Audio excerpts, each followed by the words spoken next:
Alvin Job, au regard de la situation aujourd'hui, est-ce que vous avez le sentiment qu'on est sur la bonne voie pour faire la lumière sur l'assassinat de Martinez-Zogo? Moi, je dois vous faire part de mes craintes dans ce dossier. C'est que finalement, au départ, on avait un espoir qu'on pourrait effectivement avoir le fin mot dans cette affaire.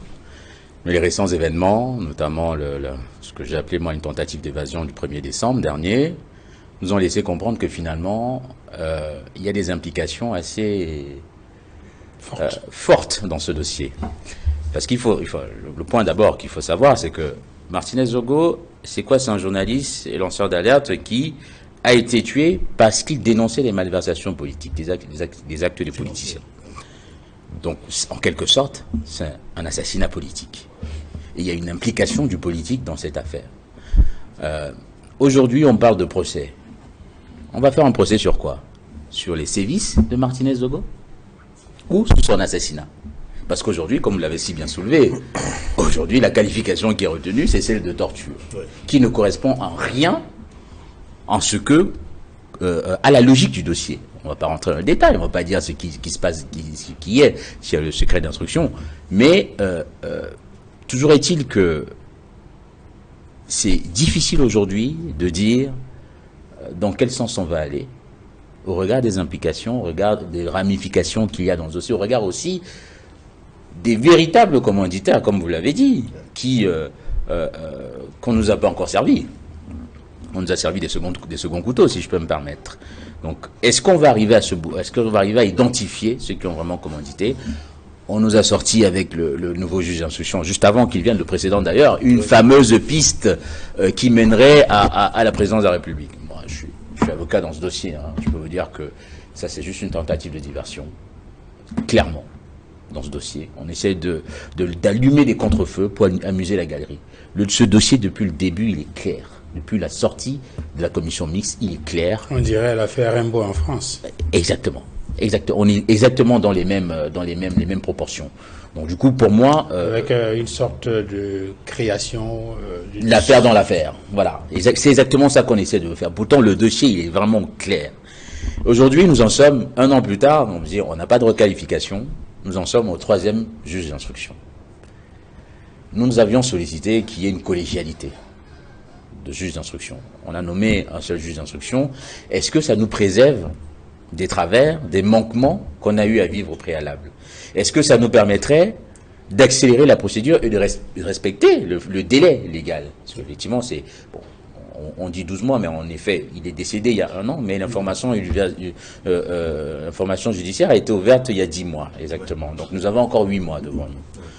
Est-ce que le juge, au regard de la complexité de cette affaire, va être à même de poser les actes nécessaires pour aboutir à la manifestation de la vérité?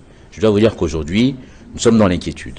Nous ne savons pas exactement si un jour on saura qui a fait quoi, et si on saura même si Martinez-Zogo a été assassiné ou pas, sur le plan juridique, j'entends. Mais pourtant, il faudrait bien que la justice fasse la lumière sur cette question. C'est la préoccupation notamment des journalistes qui pensent qu'il faudrait que la lumière soit faite, qu'on sache exactement qui est à l'origine de l'assassinat Martinez-Zogo, et que je sois rendu pour que jamais plus un journaliste ne se sente en insécurité dans Pourquoi ce pays. Pourquoi vous parlez journaliste camerounais? Un Camerounais, effectivement. Vous insistez sur votre corps seulement. C'est parce qu'un journaliste est assassiné. Tout Camerounais ne doit plus vivre ce que Martinez a vécu. Effectivement, voilà. Là je comprends aussi quand même l'inquiétude, parce qu'effectivement, si par exemple ça avait été un avocat, bien sûr, nous on serait dit avocat, c'est normal. Ce sont les repli de corporation. Ça c'est normal. Il faut aller au-delà de la corporation. Mais effectivement, on doit aussi aller au-delà, de dire que finalement, et on parlait tout à l'heure de l'image du Cameroun à l'extérieur. Ok, on a cette honte-là face à ce qui se passe dans le football, notre avenir dans le passé, bref, voilà, mais surtout, ici, c'est sur le plan, d'un État qui se veut démocratique, mais qui n'est même pas à mesure d'assurer la protection de ses clients, de ses populations. Et aussi un État dont les services ont été utilisés pour attenter à la vie d'un individu. Voilà la situation dans laquelle on est. Je ne sais pas si vous, ça vous choque pas, mais moi, ça m'interpelle. Ça m'interpelle. Parce que clairement, ici, c'est les moyens de l'État qui ont été mis pour assassiner une personne, un individu qui dénonçait des malversations dont était victime cet État. Et dont aussi sont victimes l'ensemble des Camerounais que nous sommes. L'autre question, maître, que beaucoup de compatriotes se posent dans cette affaire, c'est que lorsqu'on regarde quand même la succession des faits, je prends un exemple. Il y a un rapport d'autopsie et qui n'est plus un secret puisque cela circulait partout dans les réseaux sociaux. On parle de quelqu'un qui est décédé suite à des sévices corporels.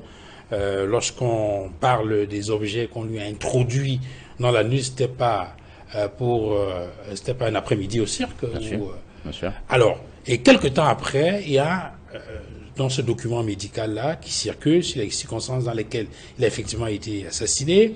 On a interrogé un certain nombre de personnes. On a des gens qui sont passés aux aveux, qui ont reconnu effectivement les faits. Est-ce que ces éléments-là, est-ce que face à une situation comme celle-là, on devrait encore être en train de se poser des questions, attendre qu'il y ait ci, ça? Est-ce que les éléments ne sont pas suffisants de votre point de vue pour que on boucle assez rapidement l'information judiciaire et que le procès s'ouvre? Les éléments ne sont pas suffisants parce qu'on disait tout à l'heure qu'il y a encore des individus tapis dans l'ombre qui devraient apparaître dans cette procédure, devraient être interpellés et mis en examen. Mais les éléments qu'il y a déjà, dont la justice, enfin le juge d'instruction dispose, permettent suffisamment, en tout cas ceux qui ont déjà été interpellés, ces éléments-là sont très très probants quant à leur implication et dans leur, dans leur implication dans cette affaire. Donc, le problème, c'est ça, c'est que nous sommes dans une affaire d'une vraiment complexité rare et une affaire purement et éminemment politique. Donc, difficile, que ce soit au Cameroun ou partout ailleurs, de trouver, de savoir exactement, de pouvoir avancer de manière sereine. Mais il y a quand même un petit espoir. Un petit espoir aussi qui est lié au fait qu'effectivement, finalement, tout sort. Tous les éléments de ce dossier sont dans la presse. Même moi qui suis avocat, je n'ai pas accès. Je n'ai de cesse de réclamer, on ne me donne pas, mais le moindre lanceur d'alerte a à disposition ces éléments-là. Mais on a quand même espoir qu'ils se diront que finalement, la population est au courant de ce qui se passe. On ne pourra pas, on aura beau triturer, faire des petits arrangements entre amis, mais à un moment donné, chaque Camerounais aujourd'hui sait exactement, à minima, qui est impliqué dans cette affaire. Et donc, au moins c'est déjà un début pour nous. Maintenant, il faut que ça se traduise sur le plan juridique, sur le plan légal, à savoir qu'on requalifie les faits, comme nous l'avons demandé, et surtout qu'on procède à une expertise qui permettra de déterminer, parmi tous les sévices que Martinez a subis, quel acte a causé sa mort. Et ça nous permettrait de régler le problème. Ça réglerait le problème de deuxième commando, troisième commando, deuxième implication. Et d'ailleurs, il y a un autre effet qui circule dans les réseaux que moi j'ai découvert. Ce commando-là avait 2 véhicules.